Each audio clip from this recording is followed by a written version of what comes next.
this is Autobot coming at you with another video review. And today we're going to be taking a look at the official normal color retail version of the Transformers Prime Deluxe class Arcee. Now previously I reviewed the New York Comic Con edition, which is a much more G1 colored version of the Transformer Prime character. And while I like that figure, the colors were really kind of off. This definitely is a much better looking coloring and obviously more accurate to the cartoon itself, but just overall in general, I think this mold looks so much better with this color scheme. As you can see, Arcee. Now this isn't the retail version, although this version, along with Bumblebee and Starscream, are hitting stores, so definitely get out and check out those places, and maybe you can find this figure. But I got mine from overseas. As you can see, it's got this weird Japanese sticker thing on here, and then you flip around here on the back, and it's got, underneath here's the hub logo, and they actually put a sticker over it covering that up because they don't have the hub network over there. But you can see the Autobots here. There's the other figures that are in the Wave 1 assortment, the first edition figures, if you will. You got Bumblebee, Starscream, and like I mentioned in my Cliffjumper review, Cliffjumper is part of the first wave, the first edition figures. He's just part of a case revision which will come out here in a couple weeks. So while these three figures are out in stores, that guy isn't yet, but keep your eyes open because he will be coming out fairly soon. It says that it includes a display stand which you can kind of sort of see underneath there, and you can take a look at it here. It's just a little cardboard bit, but it's okay. It's not too bad. I know a good friend of mine, Proto Man, actually mentioned this, that it's a little lackluster when you look at this opening,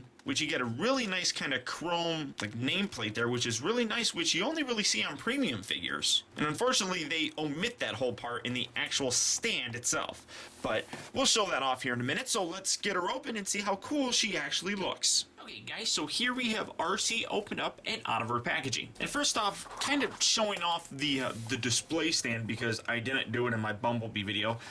Here it is. It's just a cardboard piece that really just feels like the bottom part of the packaging. It's nothing spectacular. It's kind of rounded, so it doesn't sit very well. I mean, it's really not all that great. You got a Decepticon logo there, you got an Autobot logo. Now what I was talking about before though is this is the actual front of the packaging. You can see this looks a whole lot better. If you're gonna display a figure, I would kind of want that. I mean, it does still match up. I mean, you can see that the cardboard here, I'm gonna try showing you this, it still matches up perfectly. Except this is a little bit longer, and the letters are a little bit different in size, as you can see. So you can't even really, I mean, I guess you could put it like that. This is really stupid. And I mean, they really go out and try and show it, and it's a display stand, but this is just an absolute fail in my opinion. Now, as for Arcee, this is actually the second version of Arcee that we've gotten. Although this is really the official look for the Transformers Prime Arcee. You see her next to the New York Comic Con version of the figure. And I mean, obviously the real big difference here is just the color scheme on the figure. And honestly, the black and blue looks a lot better on this. I mean, even if Arcee was actually that color in the cartoon, I don't think it would look very good. Now, I do like how they have an Autobot logo here on this side. They don't have anything on here. The only Autobot logo that they have is on her actual chest piece, which, you know, I mean, that's accurate, but I just like that. I think that looks a little bit nicer. But overall, a very nice motorcycle mode. I have kind of complained because it is really thick, I suppose. That's one of my minor gripes, I suppose, of this vehicle mode. I'm not a very big motorcycle Transformer fan in general, mostly because these things never scale properly. I mean, this is as big as the Deluxe class Bumblebee, and it really shouldn't. It should be a fraction of the size. I'm really, really hopeful that they make kind of like a Scout class version of her that would scale just a million times better with the rest of the Transformer Prime figures. Now for transformation, just come around here to the side. You can go ahead and pull these off. These are going to become her little arm blades that we have in her robot mode. And then you can see that it does have a kickstand, or she does have one. So if you do want to take these off, you can have it on there. And it does make her thinner. It looks a little bit better. But these bits definitely are on her vehicle mode in the cartoon, and you can really kind of see it. So it's just a matter of preference, I suppose. She does look a little bit better when she's in this mode, without the extra bits hanging off of her side. So then come around here, separate these, kind of angle these out to the side just like so. Take these legs and just angle these down just like that, and then go ahead and separate them all the way down till they pop in half right down here. That was a little tough. And then you have the legs. Go ahead and angle these up, kind of rotate these around, get these out of the way. Her little foot folds forward, and this foot actually folds out a lot easier than the New York Comic Con version. Angle this down, it kind of accordions in on itself, and then it kind of fills in, and then you have her foot. Do the same thing on this side. Pop that little foot gizmo down, just like so. Accordion this down, kind of put the wheel there, so it kind of gives the illusion that the rest of the wheel actually carries on through her front shin area. And there you have her feet transformed. I mean, that's pretty easy. Go ahead and take this, fold this down, rotate this section all the way around. Come around here, you can kind of angle these down just to get them out of the way. This little bit here is actually kind of a pain in the butt. Now, actually, I'm going to fold these arms out. Go ahead and fold those out just to create a little bit more clearance down here. Kind of separate this, and I always have a hard time with this. It's a pain in the butt. Kind of angle that, kind of separate these. Now, one difference that I actually didn't do is I actually cut the handlebars off on my New York Comic Con version. It makes the transformation, honestly, a little bit easier to do. I don't recommend doing that, but I did it just because, like I said, it makes it a little bit easier and it's a little bit more aesthetically pleasing. Go ahead and rotate that around. Pull this back. Come on.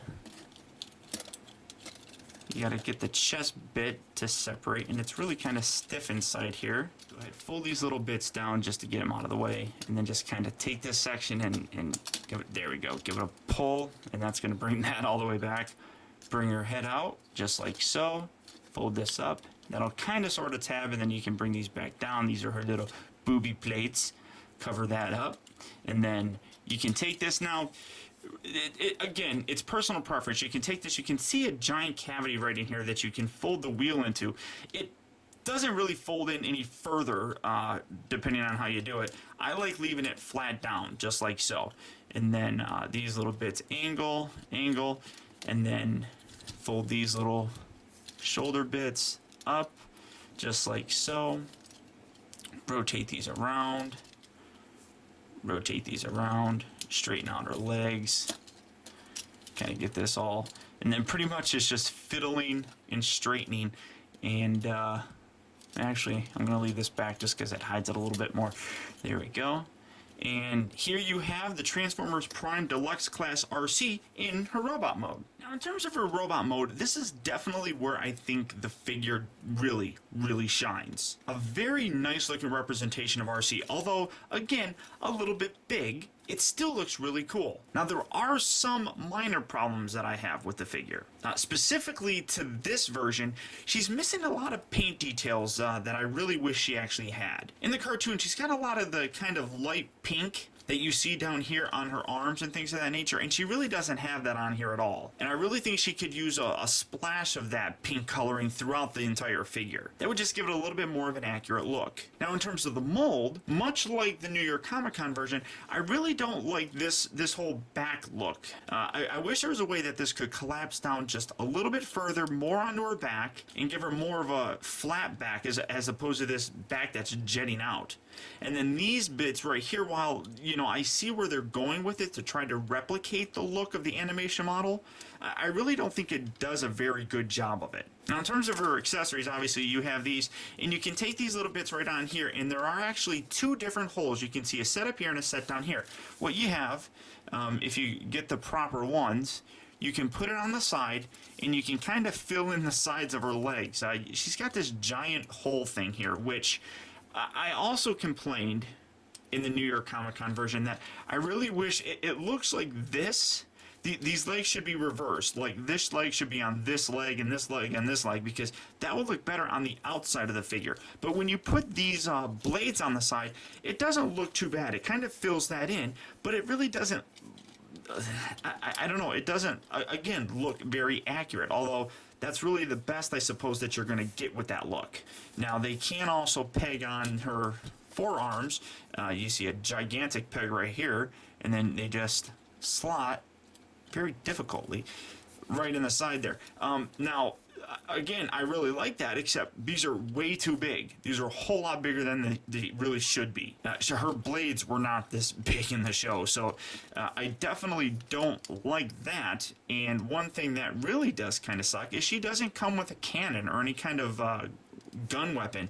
Her arms, very cool in the show. Actually, you could take them and they'd fold back and she would have a cannon. I guess you could kind of do that with that, but it doesn't really work very well. Maybe if they would allow like a double joint here where you can fold it all the way back, that would kind of give you that fist gun sort of thing. But unfortunately, they don't, and you're kind of stuck just having these blades as her weapons. Now, in terms of her articulation, it's really good. You get a good range of motion here on the head because it's on a ball joint. Her arms are on these ball joints as well, but again, because of these little bits right here, and you don't have to put them all the way up. I mean, you can put them down and have them on the side like so, but that just gives it a little bit more of an accurate look and kind of hides that stuff on the back a little bit more. You can put them down and you can get a much better range of motion, but that just looks better. Let's see. She rotates at the upper part of the bicep, although this one kind of sounds like it's going to break every time. She's got a double elbow, and then her wrists are articulated, so you can get some really kind of cool girly poses, I suppose. Girly poses. I'm going to get flack for saying that. Because of the transformation, she does rotate here at the waist, so whatever you want to do, her boobs are articulated, if you are so inclined. She's got upper hip articulation on a ball joint, and it also rotates, and then she bends at the knee as well. Not really much going on in the foot, but you can get some really stable poses with her. And I mean, it's a really fun figure.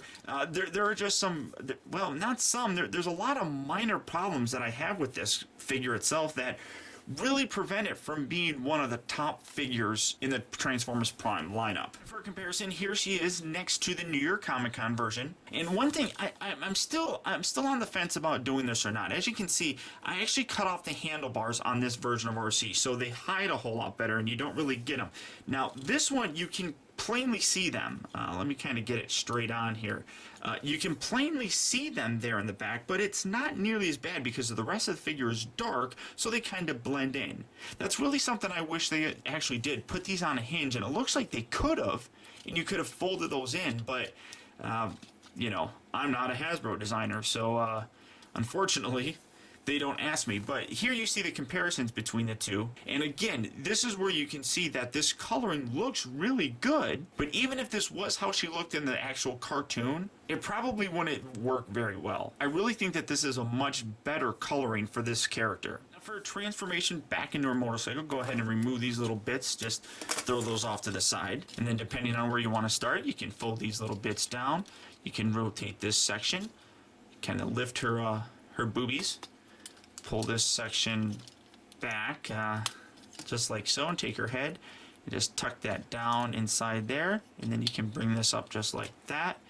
Kind of get these out of the way, and these are this is kind of a pain in the butt to try to get these lined up. Rotate this around, rotate these little bits, get these as far up here as you possibly can. Kind of angle them, there we go, just like so. Kind of angle that back, fold these all the way down, except they're caught on something, there we go. And then bring these down, and these will peg together on the side, providing you got everything done right and not goofy. Kind of get it together just like so. Then, like I said, you can kind of angle these out just like that. Rotate the torso all the way around, and you can take the little thing, fold that up, rotate her arms around just like so. These are going to fold downward, and then bring the wrists inward, so it's going to be just like so, and just kind of leave it like that. We'll peg that all in here just a second. Kind of take these little feetums, angle that out, push that back in, and then rotate these all the way around. Do that on this side, angle that up, put the foot all the way back and in, rotate that around, and then you can bring these two halves together and rotate the wheels, and then everything should line up nicely, and then you just peg everything together. There, come on. keep the wheels lined up. That'll help, Paul. There we go. Tab that in, just like so. Kind of then bend these in, and they fold in on themselves, and then tuck them all the way up. And this is what you're pretty much looking at. Now, keeping the hands up right inside here. This part can be a little tricky, but it really isn't. There's a little tab right here, and then there's a little hole section on the inside of her forearm. I don't even know if you can see that. But then there's also a slot right here and here. You have to get both of those lined up, just like so. And that takes a little bit of finagling, but there you go. Fold that up, and then do the same thing here. And everything should line up nicely, just like so. Go ahead and take these little gizmos and then plug these back on the side so you have that. Do that on this side as well. And this is where you definitely see the utilization of both of these different holes here. Providing I can do it right. There we go. There we go. There we go. And here you have Arcee back in a motorcycle mode. Now, the character of Arcee is definitely one of my favorites on the entire Transformers Prime cartoon. Unfortunately, though, the toy itself doesn't carry that excitement and enthusiasm over. There's a lot going on with this figure that really make it a good figure, but there's a whole lot more little tiny things that just constantly keep adding up that really kind of make the figure really fall short of some of my expectations. Now, it's definitely not a bad figure, and I do still highly recommend picking it up, but it's definitely not one of the figures that you need to run out right away and get. So far of the Wave 3 figures, this really probably falls into the fourth of all of them. And seeing how there's only 4 figures, that's really not that great of a place. In my opinion, all 3 of the other Transformer Prime figures, be it Starscream, Bumblebee, or even Cliffjumper, they all are better than this particular figure itself. It's a nice figure, it's a fun figure. Both modes have their advantages and disadvantages, but like I said, just a whole lot of little tiny things just constantly keep adding up. So as I said, I do recommend picking the figure up. Just know that it's one that you guys don't have to stress about trying to get your hands on. It'll be there, and when you're ready for it, pick it up. So until next time, guys, I want to thank you for tuning in. This has been Optibotimus. I'll talk to you later.